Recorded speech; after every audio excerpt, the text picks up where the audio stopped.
اعوذ باللہ من الشیطان الرجیم بسم اللہ الرحمن الرحیم۔ حضرت مریم علیہ السلام کے میلاد نامے کے بعد ان کے فرزند حضرت عیسیٰ علیہ السلام کا میلاد نامہ بھی قرآن مجید میں بیان کیا گیا ہے۔ سورۃ مریم کا ایک مکمل رکوع میلاد نامہ عیسیٰ علیہ السلام پر مشتمل ہے، جس میں ان کی ولادت سے قبل ان کی والدہ ماجدہ کو بیٹے کی خوشخبری دی گئی۔ اس کی تفصیل قرآن مجید میں یوں بیان ہوئی ہے۔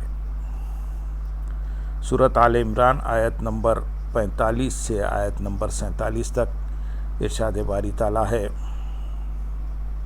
جب فرشتوں نے کہا، اے مریم، بے شک اللہ تمہیں اپنے پاس سے ایک کلمہ خاص کی بشارت دیتا ہے جس کا نام مسیح عیسیٰ بن مریم ہوگا۔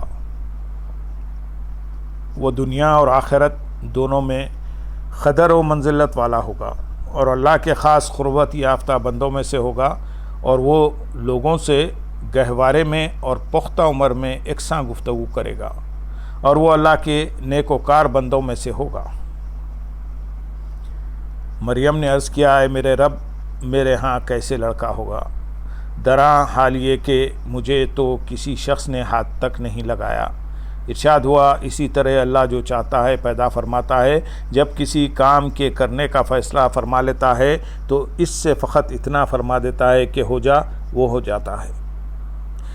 اس کے بعد تفصیل سے حضرت عیسیٰ علیہ السلام کی ولادت کا ذکر کرتے ہوئے حسب سابق چھوٹی چھوٹی جزائیات بھی بیان ہوئی کہ کس طرح جبریل امین علیہ السلام آئے اور انہوں نے روح پھونکی، اور حضرت مریم علیہ السلام امید سے ہوئیں۔ وضع حمل کے وقت حضرت مریم علیہ السلام کو تکلیف ہوئی۔ قرآن کریم نے ان کی اس تکلیف کا بھی ذکر کیا، اور یہ تقاضائے نسوانیت، ان کا شرمانہ بھی بیان فرمایا ہے۔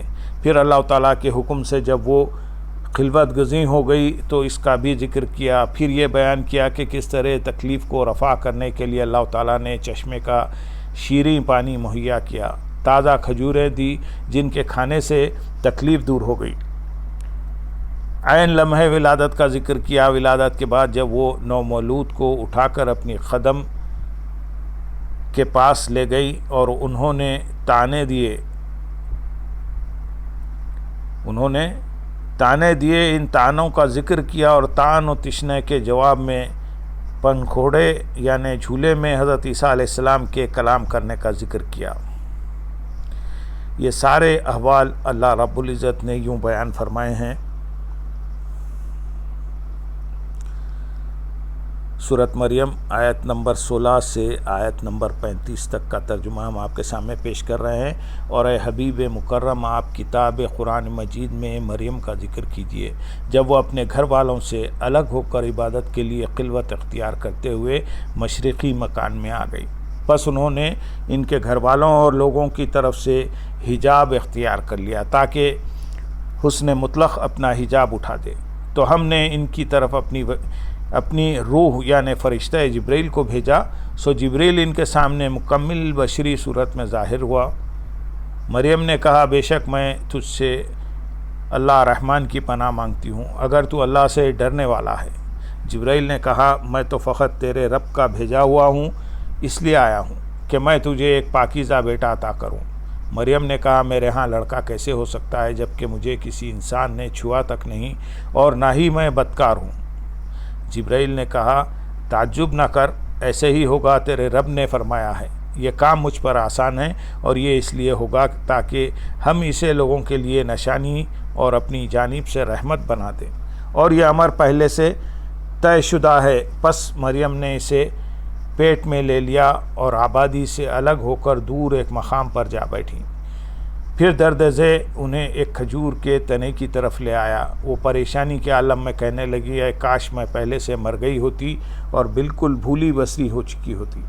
پھر ان کے نیچے کی جانب سے جبرائیل نے یا خود عیسیٰ نے انہیں آواز دی کہ تو رنجیدہ نہ ہو، بے شک تمہارے رب نے تمہارے نیچے ایک چشمہ جاری کر دیا ہے، یا تمہارے نیچے ایک عظیم المرتبہ انسان کو پیدا کر کے لٹا دیا ہے۔ اور کھجور کے تنا کو اپنی طرف ہلاؤ وہ تم پر تازہ پکی ہوئی کھجوریں گرا دے گا، سو تم کھاؤ اور پیو اور اپنے حسین و جمیل فرزند کو دیکھ کر آنکھیں ٹھنڈی کرو۔ پھر اگر تم کسی بھی انسان کو دیکھو تو اشارے سے کہہ دینا کہ میں نے خدا رحمان کے لیے خاموشی کے روزے کی نظر مانی ہوئی ہے، سو میں آج کسی انسان سے قطعاً گفتگو نہیں کروں گی۔ پھر وہ اس بچے کو گود میں اٹھائے ہوئے اپنی قوم کے پاس آ گئی۔ وہ کہنے لگے، اے مریم، یقیناً تو بہت ہی عجیب چیز لائی ہے۔ اے ہارون کی بہن، نہ تیرا باپ برا آدمی تھا، نہ ہی تیری ماں بدچلن تھی۔ تو مریم نے اس بچے کی طرف اشارہ کیا۔ وہ کہنے لگے، ہم اس سے کس طرح بات کریں جو ابھی گہوارے میں یعنی جھولے میں بچہ ہے۔ بچہ خود بول پڑا، بے شک میں اللہ کا بندہ ہوں، اس نے مجھے کتاب عطا فرمائی ہے اور مجھے نبی بنایا، اور میں جہاں کہیں بھی رہوں اس نے مجھے سراپا برکت بنا دیا ہے، اور میں جب تک بھی زندہ ہوں اس نے مجھے زکوٰۃ اور نماز کا حکم فرمایا ہے اور اپنی والدہ کے ساتھ نیک سلوک کرنے والا بنایا ہے، اور اس نے مجھے سرکش و بدبخت نہیں بنایا، اور مجھ پر سلام ہو میرے میلاد کے دن اور میری وفات کے دن اور جس دن میں زندہ اٹھایا جاؤں گا۔ یہ مریم کے بیٹے عیسیٰ ہیں۔ یہی سچی بات ہے جس میں یہ لوگ شک کرتے ہیں۔ یہ اللہ کی شان نہیں کہ وہ کسی کو اپنا بیٹا بنائے، وہ اس سے پاک ہے۔ جب وہ کسی کام کا فیصلہ فرماتا ہے تو اسے صرف یہی حکم دیتا ہے، ہو جا، بس وہ ہو جاتا ہے۔ گزشتہ مجالس میں ہم نے میلاد نامے انبیاء علیہ السلام کے عنوان سے ان انبیاء اکرام علیہ السلام کے میلاد نامے بیان کیے جن کا میلاد خواہ خود اللہ تعالیٰ ہے۔ قرآن مجید کے حوالے سے ان انبیاء اکرام علیہ السلام کے میلاد نامے بیان کرنے کا مقصد یہ ہے کہ انبیاء اکرام علیہ السلام کی ولادت کے واقعات، ان کے کمالات و برکات اور ان پر رب کریم کی عنایت کا ذکر کرنا سب سنت الہیہ اور ان کا بار بار دہرانا قرآن مجید کا منشا ہے۔ یہاں سوال پیدا ہوتا ہے کہ حضور نبی اکرم صلی اللہ علیہ وسلم سے پہلے انبیاء اکرام کا ذکر تو قرآن مجید میں آیا ہے، کیا حضور علیہ السلام کی ولادت کا ذکر بھی قرآن مجید میں ہے؟ اس کا جواب اس بات میں ہے، قرآن مجید میں حضور نبی اکرم صلی اللہ علیہ وسلم کی ولادت کا تذکرہ بھی موجود ہے۔ مطالعہ قرآن سے یہ بات واضح ہوتی ہے کہ اللہ رب العزت نے قرآن مجید میں اپنے برگزیدہ انبیاء اکرام علیہ السلام کی ولادت کا ذکر فرما کر ان کی شان کو اجاگر کیا ہے۔ یہی میلاد نامہ انبیاء ہے۔ اگر قرآنی آیات کے مفہوم پر غور کیا جائے تو معلوم ہوگا کہ رب کریم نے امام الانبیاء حضور رحمت عالم صلی اللہ علیہ وسلم سے پہلے جتنے بھی انبیاء علیہ السلام کا ذکر کیا وہ فقط ذکر ولادت تک محدود تھا، مگر جب رسول اکرم صلی اللہ علیہ وسلم کا ذکر کیا تو اس شان امتیاز کے ساتھ کیا کہ آپ صلی اللہ علیہ وسلم کی ولادت کی نسبت سے نہ صرف آپ صلی اللہ علیہ وسلم کے شہر ولادت بلکہ آپ صلی اللہ علیہ وسلم کے آباء و اجداد اور خود آپ صلی اللہ علیہ وسلم کی قسم کھاتے ہوئے ارشاد فرمایا، میں اس شہر مکہ کی قسم کھاتا ہوں اے حبیب مکرم، اس لیے کہ آپ اس شہر میں تشریف فرمائیں۔ اے حبیب مکرم، آپ کے والد آدم علیہ السلام یا ابراہیم علیہ السلام کی قسم اور ان کی قسم جن کی ولادت ہوئی۔ اللہ تبارک و تعالیٰ نے شہر مکہ کو اس وجہ سے لائق قسم نہیں ٹھہرایا کہ وہاں بیت اللہ، حجر اسود، مطاف، حتیم، ملتزم، مقام ابراہیم، چشم زمزم، صفا و مروہ، میدان عرفات، منی اور مزدلفہ ہیں، بلکہ قسم کھانے کی وجہ قرآن کی روح سے یہ ہے کہ اس شہر کو محبوب خدا صلی اللہ علیہ وسلم کی جائے سکونت ہونے کا شرف حاصل ہے۔ یعنی اللہ تعالیٰ نے شہر مکہ کی قسم صرف اس لیے کھائی کہ وہ اس کے حبیب صلی اللہ علیہ وسلم کا مسکن ہے، پھر اپنے محبوب صلی اللہ علیہ وسلم کے جملہ آباء و اجداد کی قسم کھائی۔ یہ بات قابل غور ہے کہ اللہ تعالیٰ نے کسی کے پیدا ہونے کی قسم نہیں کھائی بلکہ صرف ایک ہستی کی ولادت کی قسم کھائی ہے۔ حضور نبی اکرم صلی اللہ علیہ وسلم کی بعثت مبارک کا ذکر اللہ رب العزت نے قرآن مجید میں مختلف مقامات پر یوں کیا ہے۔ سورۃ البقرہ آیت نمبر 151 میں ارشاد ہے، اسی طرح ہم نے تمہارے اندر تمہی میں سے اپنا رسول بھیجا۔ سورۃ آل عمران آیت نمبر 164 میں ارشاد ہے، بے شک اللہ نے مسلمانوں پر بڑا احسان فرمایا، کہ ان میں انہی میں سے عظمت والا رسول بھیجا۔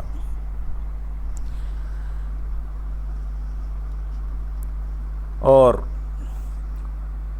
سورۃ النساء اور سورۃ المائدہ میں ارشاد ہے، اے اہل کتاب، بے شک تمہارے پاس ہمارے یہ رسول تشریف لائے، یہ رسول تشریف لائے ہیں جو تمہارے لیے بہت سی ایسی باتیں واضح طور پر ظاہر فرماتے ہیں جو تم کتاب میں سے چھپائے رکھتے تھے، اور تمہاری بہت سی باتوں سے درگزر بھی فرماتے ہیں۔ بے شک تمہارے پاس اللہ کی طرف سے ایک نور یعنی حضرت محمد مصطفیٰ صلی اللہ علیہ وسلم آ گئے ہیں، اور ایک روشن کتاب یعنی قرآن مجید۔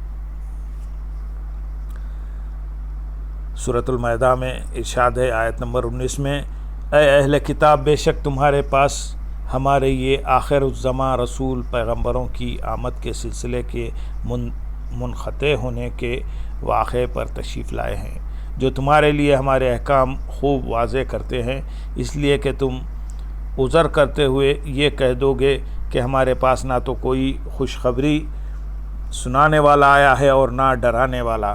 اب تمہارا یہ عذر بھی ختم ہو چکا ہے، کیونکہ بلا شبہ تمہارے پاس آخری خوشخبری سنانے اور ڈرانے والا بھی آ گیا ہے، اور اللہ ہر چیز پر بڑا قادر ہے۔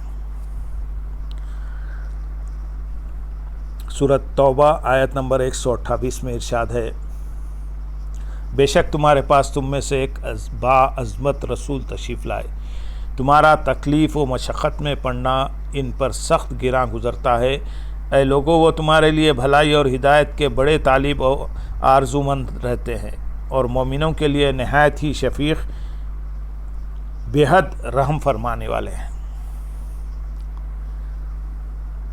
سورۃ الانبیاء آیت نمبر 107 میں ارشاد ہے، وما ارسلناک الا رحمۃ للعالمین، اور اے رسول محتشم، ہم نے آپ کو نہیں بھیجا مگر تمام جہانوں کے لیے رحمت بنا کر۔ سورۃ الجمعہ آیت نمبر 2 میں ارشاد ہے، وہی ہے جس نے ان پڑھ لوگوں میں انہی میں سے ایک باعظمت رسول صلی اللہ علیہ وسلم کو بھیجا، وہ ان پر اس کی آیتیں پڑھ کر سناتے ہیں اور ان کے ظاہر و باطن کو پاک کرتے ہیں، اور انہیں کتاب و حکمت کی تعلیم دیتے ہیں۔ بے شک وہ لوگ ان کے تشریف لانے سے پہلے کھلی گمراہی میں تھے۔ سورۃ المزمل آیت نمبر 15 میں ارشاد ہے، بے شک ہم نے تمہاری طرف ایک رسول صلی اللہ علیہ وسلم بھیجا ہے۔ ان تمام آیات میں حضور نبی اکرم صلی اللہ علیہ وسلم کی اس جہان رنگ و بو میں تشریف آوری کا ذکر در حقیقت ذکر ولادت ہی ہے۔ ان آیات پر غور کیا جائے تو معلوم ہوگا کہ اللہ تعالیٰ نے اپنے محبوب صلی اللہ علیہ وسلم کی ولادت کا ذکر بلا استثناء تمام نسل انسانی کے لیے کیا ہے۔ اس میں تمام اہل ایمان کے علاوہ جمیع اہل کتاب اور کفار و مشرکین شامل ہیں۔ ہر ایک کو مطلع کیا گیا کہ حبیب خدا صلی اللہ علیہ وسلم تشریف لے آئے ہیں، اور پھر آپ صلی اللہ علیہ وسلم کی آمد کو تمام کائنات کے لیے نعمت اور رحمت قرار دیا ہے۔ اللہ تعالیٰ نے اپنے محبوب پیغمبر صلی اللہ علیہ وسلم کی تشریف آوری کا ذکر اس قدر اہتمام اور تواتر سے کیا ہے کہ کوئی نہیں کہہ سکتا کہ یہ معمول کی بات ہے۔ ان آیات مقدسہ کے ذریعے اللہ تبارک و تعالیٰ نے امت مسلمہ کو یہ سمجھا دیا کہ میرے محبوب کی ولادت کا ذکر قیامت تک آنے والی نسلوں پر لازم ہے، لہٰذا یہ سوچ کہ ولادت کا ذکر کرنے کا کیا فائدہ قرآن مجید کی سینکڑوں آیات سے انکار کے مترادف ہے، کیونکہ انبیاء علیہ السلام کی ولادت کا ذکر کرنا اور ان کا میلاد نامہ قرآن حکیم میں بیان کر کے اس کی تلاوت کا حکم دینا منشائے خداوندی ہے۔ جب ہم حضور نبی اکرم صلی اللہ علیہ وسلم کا ذکر بعنوان میلاد کرتے ہیں تو اللہ تعالیٰ کے حکم کی بجاوری اور سنت کی ادائیگی کر رہے ہوتے ہیں۔ اگر ان آیات کے مفہوم پر جن میں اللہ تعالیٰ نے اپنے محبوب اور برگزیدہ بندوں کی ولادت کا بیان کیا ہے غور کریں تو پتہ چلتا ہے کہ ان آیات میں بیان کردہ واقعات کا امت مسلمہ کی تعلیم و تربیت سے براہ راست کوئی تعلق نہیں، سوائے اس کے کہ ان سب کا مقصود میلاد نامہ انبیاء علیہ السلام کا بیان ہے۔ اللہم صلی علی سیدنا محمد وعلی آلہ سیدنا محمد وبارک وسلم۔